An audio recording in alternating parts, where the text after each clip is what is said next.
बहुत ही गरीब स्थिति से गुजर हो, जिसका बीपीएल में नाम भी नहीं हो, बीपीएल नाम से भी हटवा दिया गया हो, उस व्यक्ति को न्याय दिलाएं तो कहीं ना कहीं ईश्वर भी ये कहेगा कि यार तूने बेटा बहुत अच्छा काम किया है। आज उसके पीड़ित परिवार की जो हालत मेरे से देखी नहीं गई, आज देखो आप, मैं मेरे जीवन में इतना गरीब व्यक्ति, देखो आज क्या स्थिति है, देखो मकान की देखो आप जी, ये मकान देखो आप, क्या स्थितियां देखो जी, मतलब इसकी। नमस्कार, मैं हूँ रिपोर्टर वी के सैनी और आप देख रहे हैं नीम का थाना मीडिया न्यूज चैनल। फिलहाल मैं हूँ दोसा का ये राजकीय हॉस्पिटल, जहां पर पिछले 2 दिन से धरने पर परिजन बैठे हैं। जो ट्रेनी एसआई राजेंद्र सैनी है, वो अवसादग्रस्त होकर उन्होंने एक हादसे के वो शिकार हुए। उसके बाद परिजनों का ये आरोप था कि सरकार का जो सिस्टम है उसकी वजह से उनके साथ में ऐसी घटना हुई। उसी विषय को लेकर पूरे परिजन जो है सरकार पर आरोप लगाते हुए यहाँ धरने पर बैठे हैं। आज दूसरा दिन है। अब इस तरीके से इनकी कुछ मांगे हैं। विशेष मांगों में 5 करोड़ रुपए का आर्थिक मुआवजा, इसके अलावा परिवार के एक सदस्य को सरकारी नौकरी, इस विषय को लेकर अन्य कई ऐसी ही मांगे हैं। जो यहाँ के प्रतिनिधि हैं या फिर समाज सेवी जिनके नेतृत्व में ये इस तरीके का प्रदर्शन यहाँ पर किया जा रहा है, उनसे हम बातचीत करेंगे। अभी जैसा ये कल से ये धरना चल रहा है, आज दूसरा दिन है। अब 11 सदस्यीय कमेटी बनाई गई है जो अंतिम निर्णय लेगी कि आगे किस तरीके की इस आंदोलन की रणनीति रहेगी। क्या ये जो है प्रशासन की बात मानते हैं या फिर आगे इस आंदोलन को या प्रदर्शन को आगे बढ़ाया जाएगा, इस विषय को लेकर सीपी सैनी जी हमारे साथ में। सीपी सैनी जी, ये इस तरीके का आपको प्रदर्शन करने के लिए क्यों बैठना पड़ा, ये ऐसी स्थिति बनी ही क्यों, इस विषय में आप क्या कहेंगे? देखो कल मेरे पास में सुबह 9 बजे कॉल आया और मैं यहाँ 10 बजे पहुंच गया।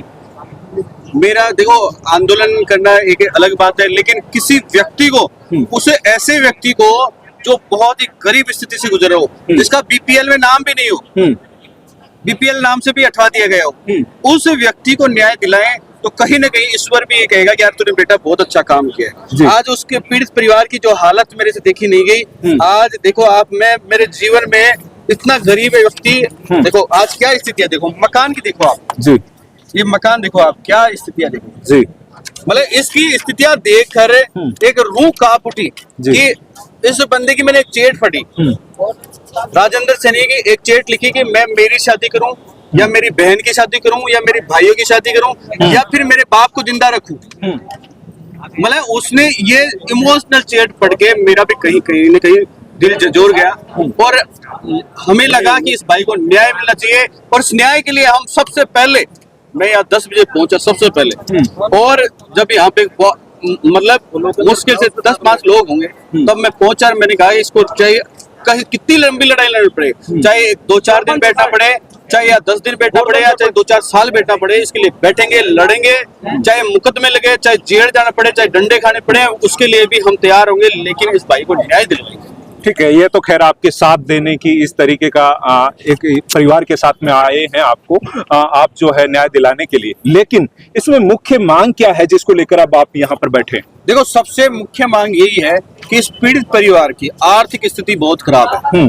हमें इस पीड़ित परिवार को 5 करोड़ रुपए दिलवाने, सरकार राजी दे या बेराजी दे या अपने खजाने की चाबी खोल के दे, कैसे भी दे, इस पीड़ित परिवार को 5 करोड़ रुपए की न्याय मिलनी चाहिए। उसके लिए हम यहाँ सबसे पहली मांग हमारी है कि इस पीड़ित परिवार को 5 करोड़ रुपए का चेक मिलना चाहिए जी, पहली मांग हो गई। इसके अलावा देखो मांगे हमने जो लिखी है, दूसरी मांग ये है कि इससे इसके भाई को या इसके परिवार में किसी भी व्यक्ति को 4200 पे ग्रेड की जो ये नौकरी करता था वही पे ग्रेड पे इसको नौकरी मिलनी चाहिए। तीसरी मांग हमारी ये है कि जो भी इसका जिम्मेदार है हत्या का, उस व्यक्ति को सस्पेंड होना चाहिए और इस पे जांच कमेटी बैठाकर उस पे कार्रवाई होनी चाहिए।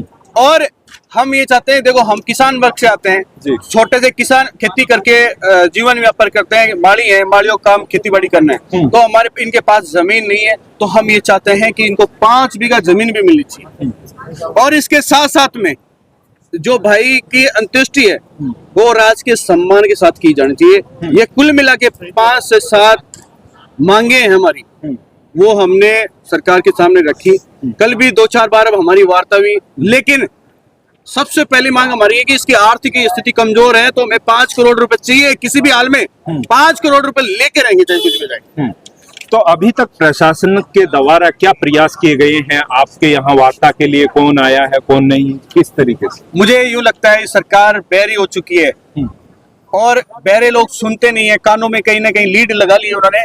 अभी तक ऐसा कोई भी काम नहीं कर रही कि जिस वजह से इस पीड़ित परिवार को न्याय मिले।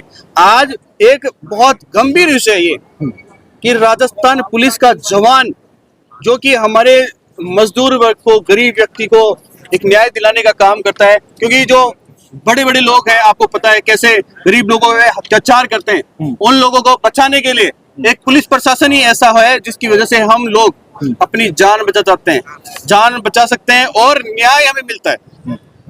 और वही व्यक्ति आज आत्महत्या कर लेता है, आओ ना, आ जाओ, वही व्यक्ति आत्महत्या कर लेता है, तो ये कितने दुर्भाग्यपूर्ण घटना है, शर्मसार, राजस्थान शर्मसार वाली घटना है। राजस्थान के ऊपर एक धब्बा लग गया।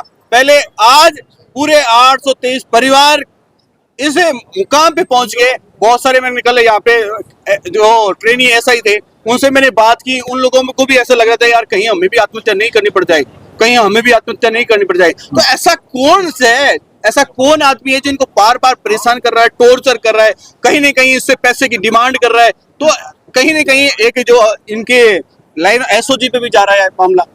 तो ये सारे लोग इतने डरे हुए हैं, तो उनसे भी लग रहा है कि यार एक पुलिस अधिकारी को आत्महत्या करना ही बहुत दुर्भाग्यपूर्ण है। राजस्थान के ऊपर काला धब्बा है ये, तो इससे बड़ा धब्बा नहीं हो सकता। तो अभी आपने एक यहाँ पर संघर्ष कमेटी का गठन कर दिया है, कौन कौन लोग उसमें शामिल हैं? क्या वो कमेटी जो निर्णय लेती है सर्वमान्य होगा आपको? बिल्कुल, वो कमेटी जो निर्णय लेगी हम उसको मानेंगे।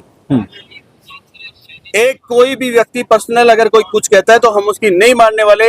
हमने जो कमेटी बनाई है 11 लोगों की, वो कमेटी अगर कहती है, वो कहती है कि अगर 5 लाख रुपए पे भी हमारा फैसला होता है तो हम उस 5 लाख रुपए पे भी हम मानने के लिए तैयार हैं।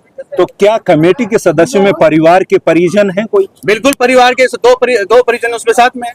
जी, तो अभी तक इस तरीके की अपडेट है। नई कोई अपडेट होगी इस संबंध में जल्द ही मैं अपडेट करूंगा आपको। तब तक के लिए नमस्कार।